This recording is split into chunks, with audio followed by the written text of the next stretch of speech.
I'm Cassandra Wilson, though most people know me simply as Cassie. I'm 34, and everything shifted last Tuesday when I glanced at my lottery ticket and realized those 6 perfect numbers meant I had just become $47 million richer.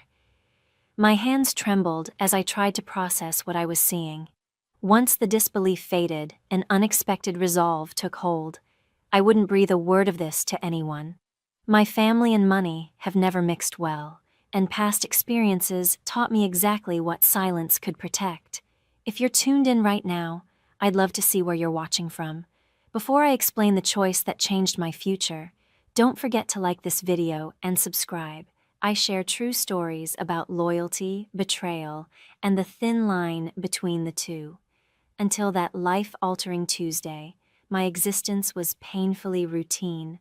I was an accountant at a small marketing company in Portland, earning enough to get by, but never enough to feel truly safe.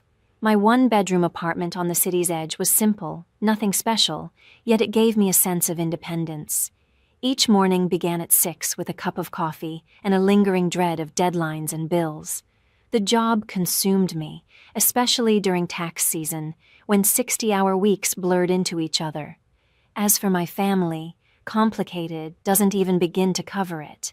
My parents, Gregory and Diane Wilson, split when I was 14 and both remarried within 2 years. Dad, a high school physics teacher, chose Stephanie, a real estate agent, whose tastes ran far beyond his paycheck. Mom, Diane, married Warren, a wealthy businessman known for his strict control over every dollar. And somewhere in between all that, I had 2 siblings. My younger sister Lisa, now 30, has always held the family's admiration. She graduated from an Ivy League school, married Paul, a successful surgeon, and settled into a picture-perfect suburban life with their 2 beautiful kids. My brother Jason, 36, couldn't be more different. Bright and charismatic as he is, stability has always eluded him. He drifts between jobs and relationships, treating family loans like a revolving door. The routine never changes. A frantic call, heartfelt apology, a promise to repay, followed by silence until the next financial disaster strikes. And the rest of the family wasn't much simpler. Aunt Martha, Mom's younger sister, was the rare exception, genuine, kind, and steadfast. She taught elementary school, scraping by on a modest paycheck, yet somehow managed to be there whenever someone needed her. Her aging Honda rattled like it might fall apart at any moment, and her tiny apartment overflowed with books, plants, and warmth. Complaining simply wasn't in her nature. The same could never be said for Aunt Heather, Dad's older sister. She'd married into wealth and made sure no one forgot it. Holidays with her were a masterclass in condescension. Subtle jabs about my job, my modest apartment, and my lack of a husband. Her son Ryan mirrored her arrogance, but not her fortune, and his growing gambling addiction was the family secret everyone politely ignored. Years of watching generosity turn into regret hardened me. When Jason begged for $5,000 to enter rehab 3 years ago, I drained my small savings to help, only to find out later he'd never even checked in. And when Lisa claimed she was short on wedding expenses, I charged $2,000 to my credit card after her promise to repay me post-honeymoon, a promise that, unsurprisingly, never materialized. 5 years passed, and I was still waiting for Lisa to make good on her promise. When my dad called, asking for help fixing his storm-damaged roof, I wired him what I could spare, only to scroll through social media weeks later and find photos of him and Stephanie lounging on a beach in Cancun. The only person who truly knew how deeply these moments hurt was my closest friend, Charlotte. Charlotte and I met back in college, and unlike so many relationships in my life, ours never wavered. She worked as a nurse, knew the meaning of hard work, and never criticized me for the tangled emotions I carried toward my family. Whenever resentment started to creep in, she gently reminded me that not everyone was out to exploit my kindness. Work offered little relief. My supervisor, Arnold, had a way of presenting my ideas as his own whenever clients were in the room. My coworker, Derek, routinely slipped out early, leaving me to shoulder his unfinished tasks, and somehow he was always the one praised for team effort. Even so, I stayed focused, convincing myself that consistency would eventually lead to recognition. The only small rebellion I allowed myself was a weekly lottery ticket, a harmless tradition that everyone around me mocked. Each Friday, I'd swing by the corner shop, spend $10, and walk out clutching my fragile hope. Mom called it a math tax for dreamers. Jason liked to joke that I should just hand him the cash and save time. Dad turned every mention of it into a mini lecture about probability and poor financial decisions. But for me, those slips of paper weren't about logic. They were about possibility, a glimpse of freedom I couldn't quite let go of. My aspirations were simple: to see more of the world beyond the fog and fir trees of the Pacific Northwest, to maybe pursue a master's in a field that stirred my curiosity, and to finally reach a point where a flat tire or a broken alternator didn't send me spiraling into panic. Reality, however, told a different story.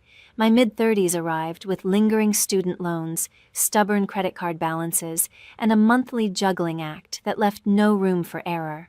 Groceries, rent, and gas devoured my paycheck. Charlotte and I allowed ourselves the occasional dinner out, but even that required careful planning. I hunted discounts, clipped coupons, memorized sale cycles, and knew exactly where to find the cheapest coffee. My 10-year-old Corolla coughed and groaned whenever the rain hit, yet replacing it was a luxury I couldn't begin to imagine. I had perfected the mask of composure, smiling through conversations while mentally tallying expenses, deciding whether I could afford to accept a dinner invite or if I needed to invent a reason to stay home. That was my reality before everything turned upside down. Life was predictable, occasionally frustrating, sometimes lonely, but steady enough to feel safe. I never imagined that one small slip of paper would rewrite every assumption I held about myself and my family. The irony was that I bought the winning ticket on my 34th birthday.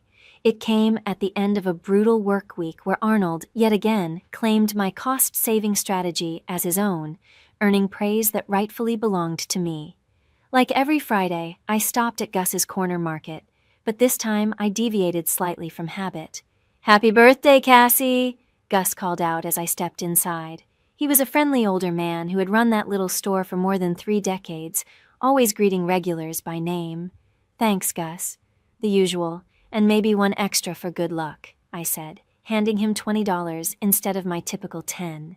He chuckled, slipping me the tickets. "Birthday splurge, huh?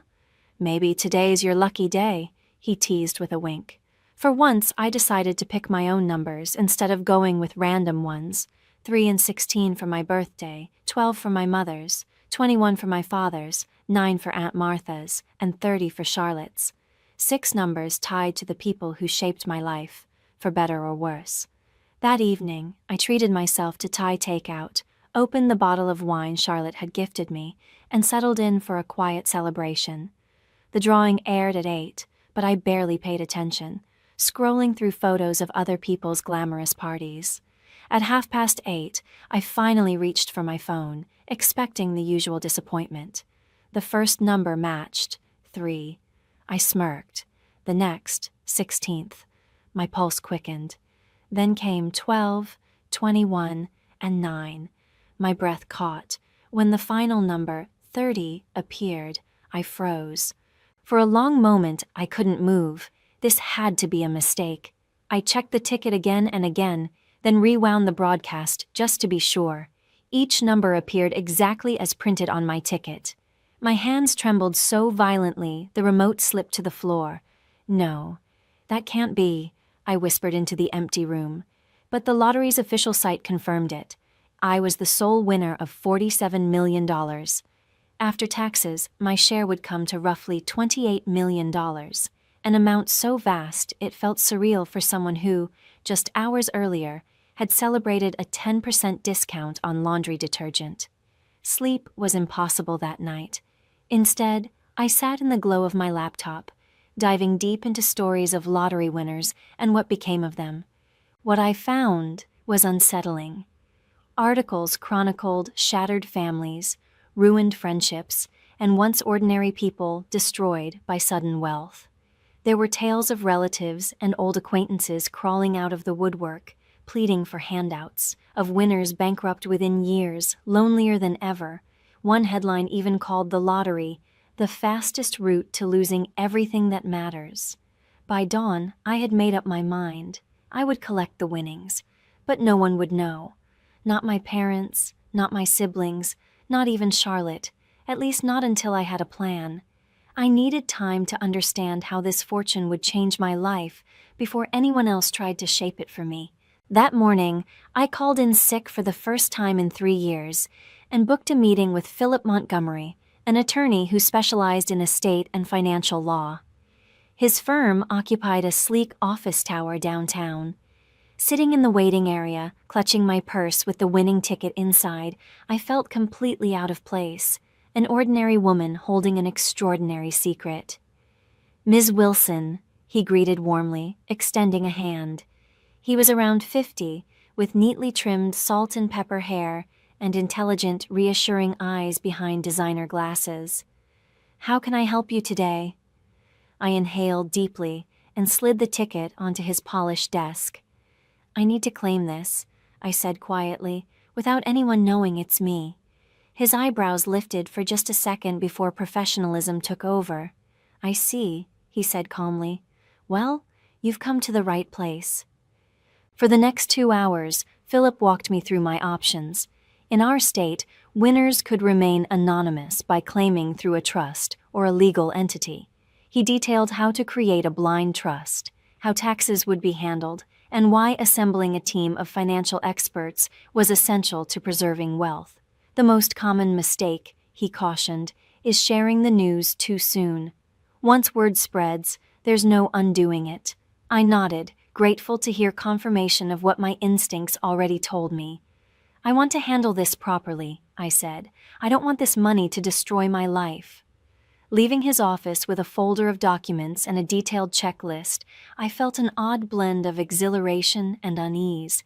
I had more money than I had ever dared to imagine, yet not a soul I could tell. From that day forward, I would live 2 lives, one as the same overworked accountant everyone knew, and another as a woman quietly sitting on millions. During the following 2 weeks, Philip and I set up the trust, claimed the prize, and built investment accounts. Together, we constructed a long-term plan that would ensure financial security for the rest of my life, even if I lived to 100. The money existed now, real, tangible, sitting quietly in accounts with my name on them, yet nothing in my routine reflected that fact. I still trudged to the office every morning, exchanged the usual small talk about bills and deadlines, and drove home in the same weary Corolla. The weight of secrecy began pressing down on me, a strange mixture of power and isolation. I started to think about my family more often. Would they celebrate with me if they knew, or would I simply become a resource to exploit, a never-ending supply of cash in their eyes? The uncertainty gnawed at me until one sleepless night, an idea began to take shape. What if I could uncover their true nature without ever exposing my secret? What if I could quietly test their loyalty before deciding who, if anyone, deserved to share in this fortune? By morning, the plan had solidified. I would stage a financial emergency, not something catastrophic, just serious enough to matter. I'd approach each relative with the same story and the same plea for help. Their responses would tell me everything I needed to know. Before moving forward, I scheduled another appointment with Philip to ensure all financial protections were airtight. Together, we reviewed the arrangements, diversified investments, a charitable trust, and a modest checking account that allowed small, believable withdrawals without drawing suspicion. The rest of the fortune was locked away where no one but me could reach it. "Everything's set, Cassandra," Philip said, handing me a folder. "Your financial future is untouchable. You could walk away from your job today if you wanted to." The notion was tempting, but I shook my head. "If I suddenly quit, everyone would notice," I said. "I'll keep working until I know my next step." That evening, I invited Charlotte over for dinner. We sat out on the tiny balcony, glasses of wine catching the sunset light. I hadn't told anyone about my secret wealth, but the loneliness of it all pushed me to share at least part of my plan with her. "I've been thinking of running a little experiment," I said cautiously. Charlotte tilted her head. "What kind of experiment?" I hesitated, then told her, "I'm going to tell my family I lost my job and need money.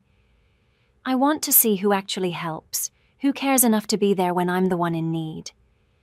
Her brows knit in concern.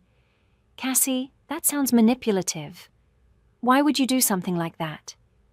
"Because I'm exhausted from being the dependable one," I replied, avoiding her gaze. "I want to see if any of them would do the same for me." Charlotte sighed, setting her glass down.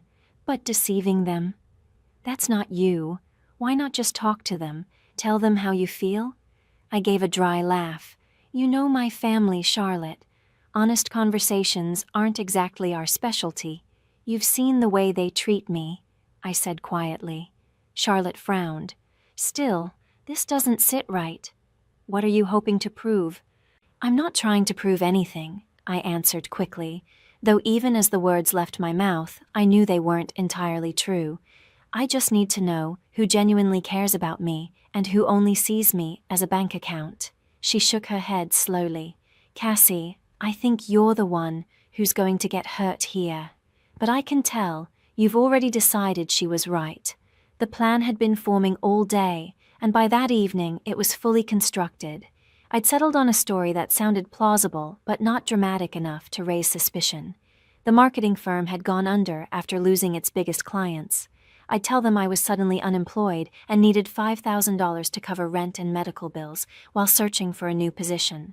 The amount was big enough to matter, but not so large that it would seem fabricated, and every person I planned to approach could easily afford it. I made a list: Mom and Warren, Dad and Stephanie, Lisa and her husband Paul, Jason, Aunt Martha, Aunt Heather, and Cousin Ryan. 10 people in total. Each one had leaned on me at some point, for money, for favors, for emotional support. And I had always said yes. Now it was my turn to see who would return the kindness. The next day, Charlotte reluctantly helped me rehearse the story, despite her unease. "You'll need to sound worried, but composed," she cautioned, "and make sure you've got details ready. People will ask questions." I jotted notes as she spoke. "I'll say the CEO was caught embezzling funds and that the company's under investigation. That explains the sudden closure and why I haven't received my final paycheck. And when they ask about your job search, I'll tell them I've been applying nonstop, but accounting roles are hard to come by right now. I'll mention that I've got a few interviews but nothing confirmed yet, and that my savings ran dry after paying for recent medical tests." Every piece of the story was carefully constructed to sound credible and sympathetic, just enough to make them decide whether to help or not. As I reviewed it all, guilt pricked at me. Maybe Charlotte was right. Maybe this was manipulative. But then I remembered every time I'd drained my bank account to rescue someone else. Every promise unfulfilled. Every thank you that turned into silence. The sting of those memories hardened my resolve. This wasn't just about testing loyalty, it was about self-preservation. I even drafted a list of predictions. Mom would likely offer some money, but not the full amount. Dad would turn it into a lecture about budgeting and maybe send a token contribution. Lisa would claim the kids' expenses made it impossible to help. Jason wouldn't even pretend. Warren and Stephanie would dismiss me outright. Aunt Heather would moralize about poor financial planning. And Ryan would probably ask me for money instead. Ryan, I knew, would likely offer empty assurances, promises to help that would dissolve into excuses the moment money was mentioned. The only person I truly believed might come through was Aunt Martha. Though she had the least to give, she had always been the one to show up, no matter how inconvenient or costly it was for her. Still, I tried to temper my expectations. $5,000 was no small sum for a public school teacher living on her own. The plan was finalized. Over the coming week, I'd reach out to each relative one by one, tell the same carefully rehearsed story, and observe their reactions. Only after that would I decide who was worthy of learning about my secret fortune, and who had already shown me what I needed to know. With a strange mix of nervous energy and determination, I picked up my phone and made the first call. I decided to start with my mother. Diane had always painted herself as the selfless matriarch, often reminding us how she'd set aside her own ambitions for the sake of her children. If anyone was likely to lend a hand, it should have been her. My fingers trembled slightly as I dialed her number. She picked up after the third ring, her tone distracted. "Hi, Mom," I began, injecting just enough strain into my voice to sound believably distressed. "It's me, Cassie. Sweetheart, what's wrong? You sound upset." That was my cue. I launched into the story I'd crafted. The sudden company shutdown, the missing final paycheck, the anxiety about unpaid rent and medical bills. I could hear her breathing deepen as I spoke, the concerned mother tone slowly creeping in. "Oh, honey, that's awful," she said at last. "Have you applied for unemployment? And what about your emergency fund?" "I did," I told her, "but unemployment will take weeks, and my savings are gone after paying for some recent medical tests." I deliberately avoided explaining what the tests were for, letting her imagination fill in the rest. Finally, I said softly, "I hate to ask, but I really need some help. About $5,000, just to get through this month. I'll pay you back the moment I can." The silence that followed stretched uncomfortably long. "Oh, Cassie," she sighed at last. "You know, Warren and I just put a down payment on the lake house. Things are tight right now." Her voice hardened slightly, slipping from concern to justification. "Maybe you should talk to your father, or Lisa. Paul's doing well at the hospital. I'd rather not ask Dad," I said truthfully. "And Lisa's got the kids and all their private school costs." "Well," she replied after a pause, "let me see what Warren says, but I can't make any promises. You know how particular he is about, well, you know." I did know. Warren had made it clear since day one that his finances didn't extend to me. His money was for my mother, and the children they never ended up having. "Okay, Mom," I said quietly. "Just let me know soon. The rent's due next week."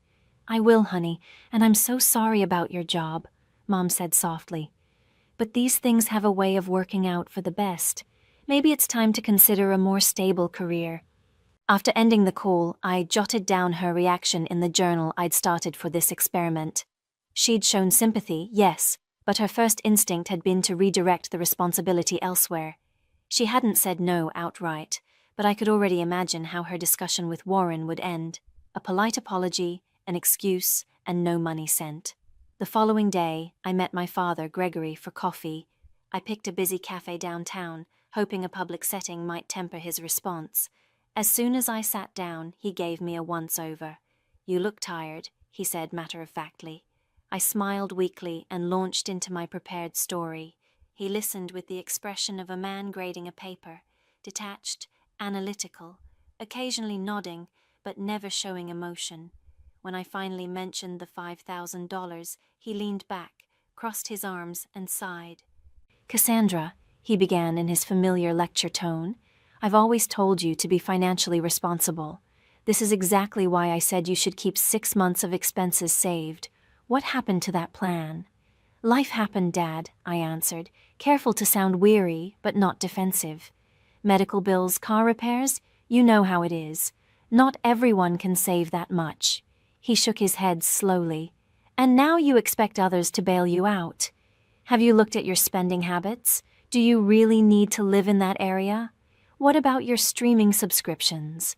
The conversation dragged on for 20 long minutes as he dissected my supposed financial mismanagement, lecturing me about budgeting, employment trends, and the virtue of sacrifice. He never once mentioned actually helping. "I'd love to assist you, Cassie," he finally said, patting my hand in what was meant to be a comforting gesture. "But Stephanie and I are preparing for retirement. Touching those funds would be irresponsible. You'll thank me later. This experience will build character. Sometimes hitting bottom teaches us what truly matters." I smiled faintly, blinking back tears that weren't entirely part of the act. Even expecting this kind of response didn't soften the sting of being dismissed so easily. Next on my list was Lisa. I drove out to her pristine suburban home that Saturday afternoon. Paul was away golfing, which meant we could talk in private. "Cassie, what a surprise," she said brightly as she opened the door. "The kids are at swim lessons. Come in." The house looked like something out of a lifestyle magazine. Polished floors, designer furniture, family portraits perfectly arranged on every wall. We sat in her gleaming kitchen, sipping lattes made with the kind of espresso machine that probably cost more than my car. When I told her about losing my job, her hand flew to her mouth. "Oh, my God, that's terrible," she gasped, reaching across the marble island to squeeze my hand with perfectly manicured sympathy. "I can't believe they'd just shut down like that." "Poor you," Lisa said, her tone soft and eyes wide with concern. For a fleeting moment, I thought maybe she would surprise me. Maybe she'd step up when it mattered. Then I mentioned the $5,000. Her expression flickered, sympathy fading into polite discomfort. "Oh, well, this really isn't the best time," she began, glancing away. "We just bought the new Audi last month, and the kids' tuition payments hit us hard. Plus, we're remodeling the master bath." She gave a small, uneasy laugh. "Paul handles most of our finances, and he's very strict about what we spend." "I understand," I said softly. "I wouldn't ask if it weren't urgent." I know," she said quickly, her voice a touch too bright. "Let me talk to Paul and see what we can do. Maybe we can help with a smaller amount. Or, hey, maybe you could stay here for a while? The guest room's full of boxes right now, but we could clear it out." I smiled, pretending to consider it. "That's kind of you, but I need to stay in the city for interviews." She nodded, promising to call once she spoke to Paul, though her averted gaze told me exactly how that conversation would go. Jason's response was worse. I texted him the same story, adding enough detail to sound genuine. His reply came within minutes. "That sucks, sis. Really tight right now myself. We'll call you later." He never did. My follow-ups went ignored, and when I tried calling, his phone went straight to voicemail. The silence stung more than I expected, especially from the brother who had borrowed thousands from me over the years, always pledging to pay me back once things turned around. When I called Stephanie, my father's wife, she didn't bother disguising her indifference.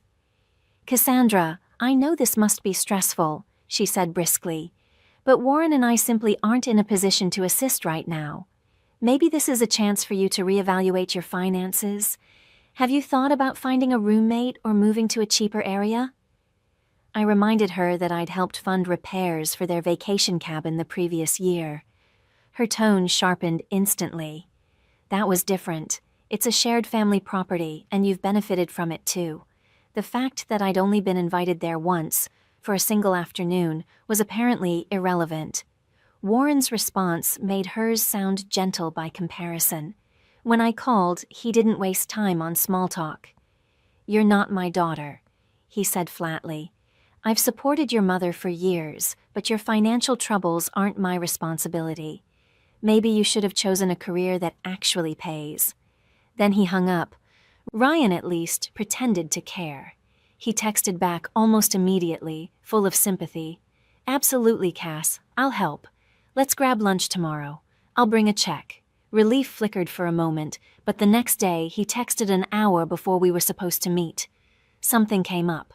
Let's reschedule soon." Of course, he never did. He never followed up, and after a few unanswered messages, Ryan simply stopped replying altogether. Aunt Heather's reaction was the least shocking of all, though it still managed to sting. "Well, Cassandra," she said briskly, "I always knew that company of yours was on shaky ground.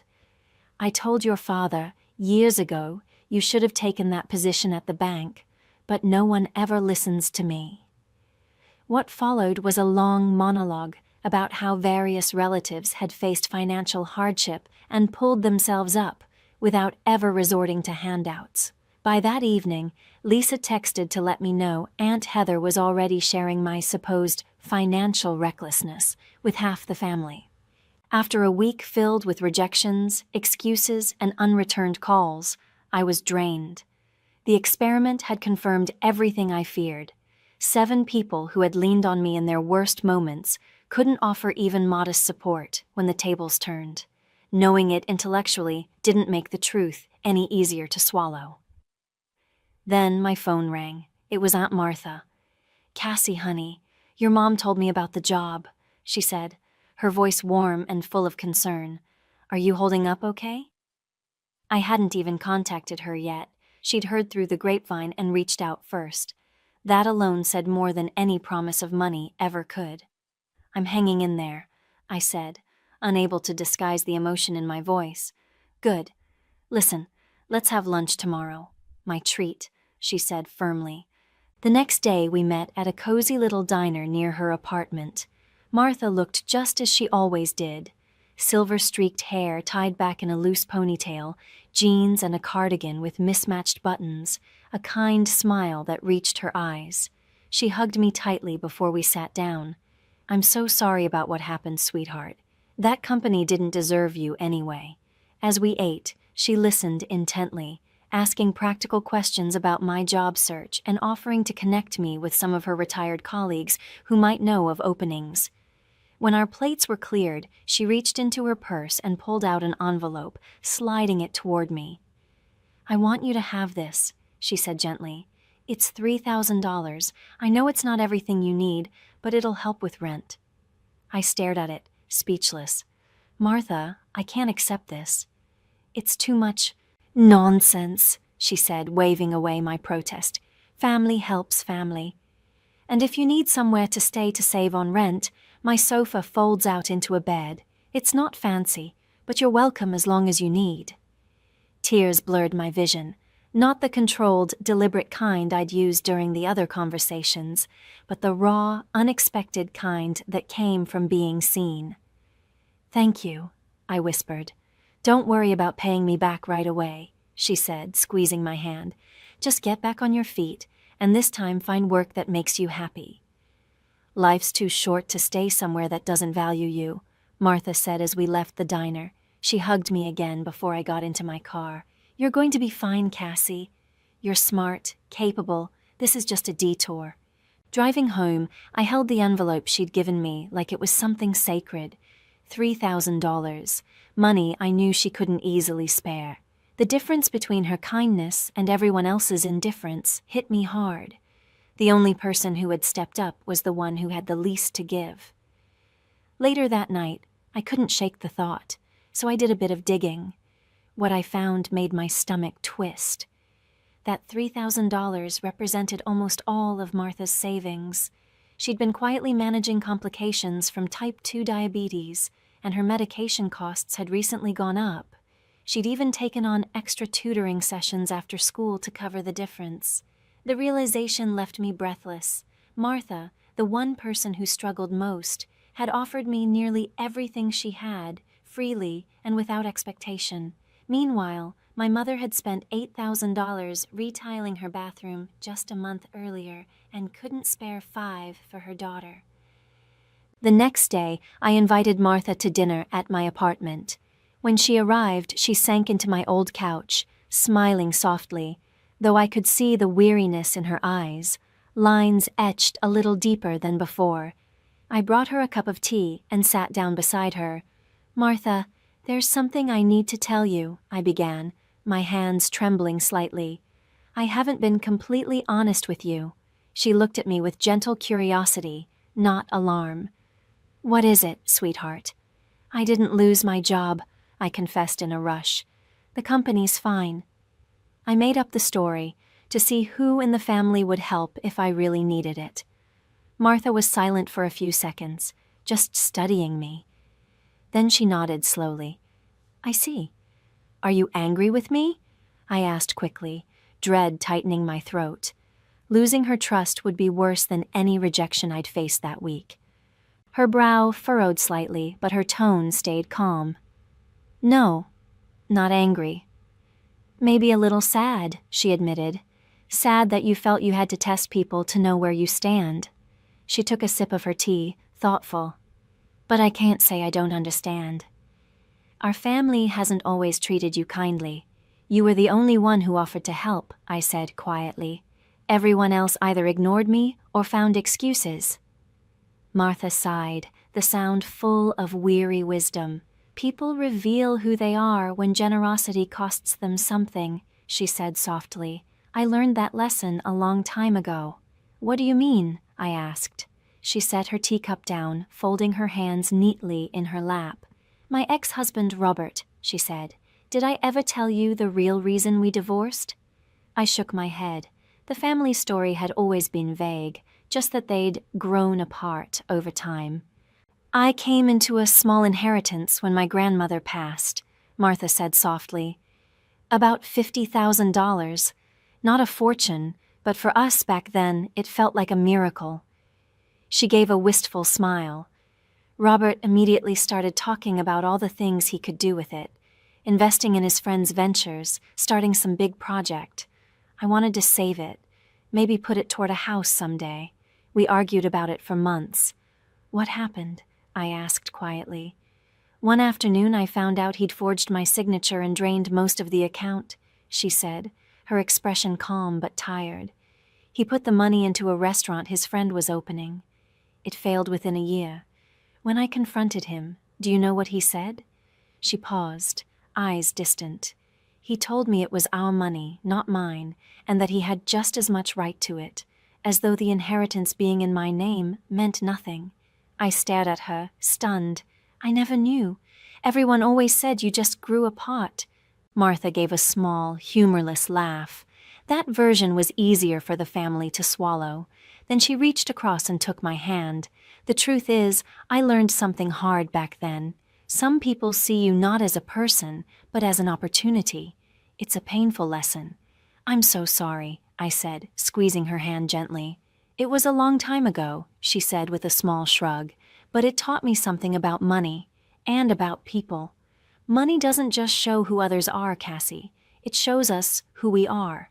It reflects our choices, our priorities, our compassion. It's a mirror, if you're brave enough to look. Her words struck something deep inside me, and before I could stop myself, the truth spilled out. Martha, there's something else I need to tell you. Something big, I drew in a shaky breath. I won the lottery 3 weeks ago. $47 million. Her eyes widened, but she didn't gasp or flinch. She simply waited for me to go on. I haven't told anyone, I said. Not Mom, not Dad, not Lisa or Jason, not even Charlotte. You're the first to know. Oh, Cassie, she whispered. That's incredible. That changes everything. I know, I said quietly. And that's why I did the test. I had to know who would be there for me, not for what I could give them, but for who I am. Martha nodded slowly. I understand, she said, but what happens now? That's what I'm still trying to figure out, I admitted. The money's secure. I've got a good attorney, a trust, investments. But when it comes to my family, I just don't know. She took a moment before replying. You don't owe them anything, Cassie. Not one of them, not even me. But I want to help you, I said, my voice rising slightly. Your medical bills, your apartment, anything you need. Her smile was soft and kind. Sweetheart, I don't need a thing. My life may be small, but it's mine. My apartment's filled with books and plants and memories. I'm content. My car runs most days, Martha said with a wry little smile. I have my students, my books, and now this lovely secret with my favorite niece. She gave my hand a gentle pat. Just knowing you're safe and happy, that's more than enough for me. Her selflessness broke something open in me.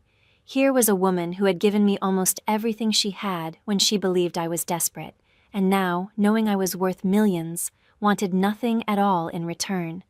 We talked late into the evening, and the more we spoke, the more glaring the contrast became between her quiet grace and the rest of my family's selfishness. While I'd been carrying out my little test, word of my financial crisis had rippled through the family, not as concern, but as gossip. My phone buzzed with messages that night. The first was from my mother.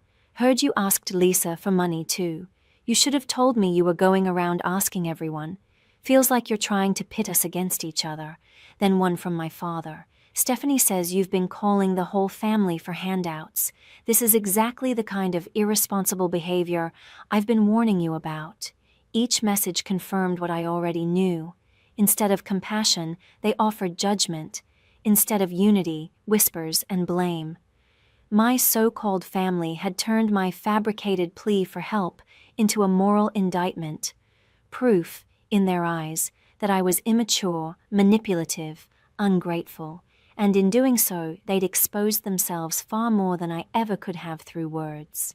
The next morning, I met with Philip to finalize long-term plans for the money. I walked into his office with a sense of certainty I hadn't felt in years. I want to set up a trust for my Aunt Martha, I told him, something that covers her medical bills and gives her a secure, comfortable retirement, but structured so it feels like a gift, not charity. She's proud, and I want to honor that. Philip nodded thoughtfully, jotting notes. We can establish a family trust that distributes a monthly stipend. That way, she never has to manage a lump sum, and it feels natural, not transactional. Perfect, I said. And I want to buy her a house. Nothing flashy, just a cozy, single-story place near wherever I settle. It should be easy to maintain and accessible for her health needs. We spent the next hour mapping out investments, philanthropic ventures, and new personal goals. I told him I planned to resign from my job and dedicate myself to launching a nonprofit for elderly individuals living alone, inspired not only by Martha, but by countless others like her who quietly struggle and give anyway. Philip glanced up after a moment. "And your family?" he asked carefully. "Do you intend to tell them about the winnings?" I shook my head. "Not now. Maybe never," I said, "but I do plan to call a family meeting to address the rumors about my finances and put things to rest." Later that afternoon, I finally called Charlotte. For the first time, I told her everything about the lottery, the trust, the deception, and the revelations that followed. She was silent for a moment after I finished, then exhaled slowly. "I can't believe you went through all that," she said. "But I get it. I really do." Charlotte had laughed when I finished explaining everything. "So what now?" she asked teasingly. "Are you going to turn into one of those eccentric millionaires who still clips coupons and drives a car with the check engine light on?" I couldn't help but laugh. "No, I don't see myself hoarding ketchup packets," I said, "but I'm not buying Bentleys either. I want the money to matter, to actually do something good, and that starts with Martha. She deserves it," Charlotte agreed softly. "But what about everyone else, the ones who failed your test?" "I'm still deciding," I admitted. "I've called a family meeting for Sunday. I told them I have something important to announce." When the day came, I was honestly surprised that everyone showed up. My mother and Warren arrived first, followed by my father and Stephanie, then Lisa and Paul, perfectly dressed, of course. Even Jason came, though he'd ignored every message I'd sent for weeks. Aunt Heather swept in last, wearing disapproval like perfume. Martha was the only one who smiled, catching my eye with a look of quiet understanding as she entered. They all gathered in my small living room, glancing around with varying degrees of curiosity and judgment, clearly wondering why I had summoned them. I took a steadying breath and faced them. "Thank you for coming," I began. "I know there's been a lot of talk about my finances lately, and I wanted to clear the air." My mother shifted uneasily in her chair. Jason's attention suddenly dropped to his phone screen. Lisa and Paul exchanged a wary look. "The truth is, I'm doing fine," I continued. "I've accepted a new position, one with better pay and benefits." It wasn't a lie. I had, in fact, named myself executive director of my new foundation, complete with a modest, symbolic salary. "I'll be starting next month." "Well, that's wonderful news," my mother said quickly, relief flooding her voice. "We've all been so worried about you." Around the room, a visible wave of ease rippled through the group. They had expected a request for help, maybe even a confrontation. Instead, they were being let off the hook. "So," my father said, his voice sharp with suspicion, "why all the fuss earlier? Why reach out to everyone for money if you had a new job lined up?" I met his eyes evenly, because the job came through recently. At the time, I was in trouble, and I thought that's what family is for, to help each other when things get tough. A heavy silence fell over the room. Stephanie was the first to break it. "We all have our own financial obligations," she said defensively. "It's not always possible to help, even if we want to." "Of course," I said smoothly. "We all have to decide what, and who, matters most." Then I turned to Jason. "Speaking of priorities, Jason, I couldn't help noticing you never replied when I asked for help. And yet, you didn't hesitate to text me last Christmas asking for $3,000 to cover your rent." Jason's face flushed. I was dealing with some stuff," he mumbled. "I just didn't have any money to give you then." "You didn't even call me back," I reminded Jason quietly. "That wouldn't have cost you a dime." The rest of the meeting unfolded in much the same way, me calmly laying out the hypocrisy I'd endured, them squirming under the weight of their own excuses. No one apologized. Instead, they offered rationalizations, deflections, even attempts to make me feel guilty for making them uncomfortable. It was astonishing how easily concern could twist into self-defense. After an hour of awkward conversation and hollow goodbyes, they filed out one by one, leaving behind the faint scent of expensive perfume and forced civility. As the door closed behind the last of them, I felt something I hadn't expected. Not anger, but relief. I hadn't needed to expose my secret to take back my power. The money had already done something far more profound. It had freed me to see my family clearly and to draw the boundaries I should have drawn years ago. Martha stayed behind, quietly collecting the empty coffee cups and plates. "You handled that beautifully," she said softly. "That couldn't have been easy." "It was easier than I thought," I admitted. For the first time, I wasn't afraid of letting them down. Because I finally understood. They never really saw me to begin with. She smiled, warm and proud. "That's a powerful realization." "So," she asked, "what comes next?"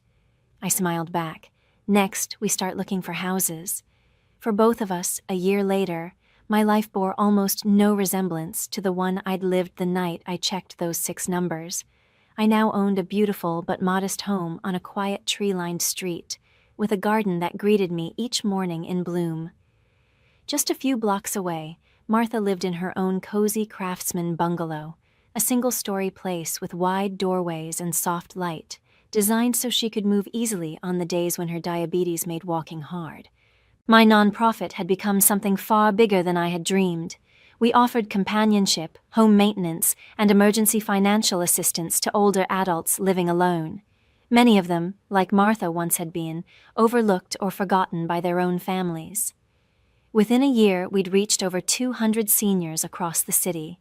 Charlotte had joined the organization as outreach coordinator, her nursing background and compassion transforming every visit into something meaningful. Our friendship remained unchanged. We still had our weekly wine nights, only now they took place on my sunlit patio instead of my cramped apartment balcony. As for my family, the dynamic had quietly reshaped itself. We still exchanged polite holiday calls, birthday texts, and the occasional strained visit, but the illusion of closeness was gone, and with it, much of the pain. Without the constant need for approval or the pretense of intimacy, our distance became peaceful rather than bitter. They still had no idea about the lottery. To them, I was simply thriving in my new career, finally successful in a field that suited me. And that was just fine, because for the first time in my life, success wasn't something I needed anyone else to see. It was something I could feel. They seemed content to accept my vague explanation about the new job without asking many questions, which, in itself, told me everything I needed to know about how much genuine interest they had ever taken in my life. There were moments when the temptation to tell them the truth flickered through me, especially when Jason called to pitch his latest can't-miss business venture, or when Lisa complained about the rising costs of her kitchen renovation. But each time, I remembered the silence that had greeted my own pleas for help, and the decision not to reveal anything became effortless. Still, there were occasions when real need arose, moments when compassion outweighed resentment. When my father suffered a mild heart attack and was left with steep medical bills his insurance wouldn't fully cover, I quietly paid the balance through the hospital's patient assistance program. Later, when Ryan finally entered rehab for his gambling addiction, an anonymous donation appeared to cover his treatment. They never knew it was me, and I preferred it that way. Martha and I saw each other often, usually sharing dinner twice a week. Her health had improved noticeably. Steady medical care, less financial anxiety, and a calm, fulfilling life had transformed her. She had retired from teaching, but still volunteered several days a week at a literacy center, helping children fall in love with reading just as she had once helped me. One evening, as we sat side by side on her porch, watching the sky turn gold and violet, she spoke quietly. "You know what amazes me?" she said.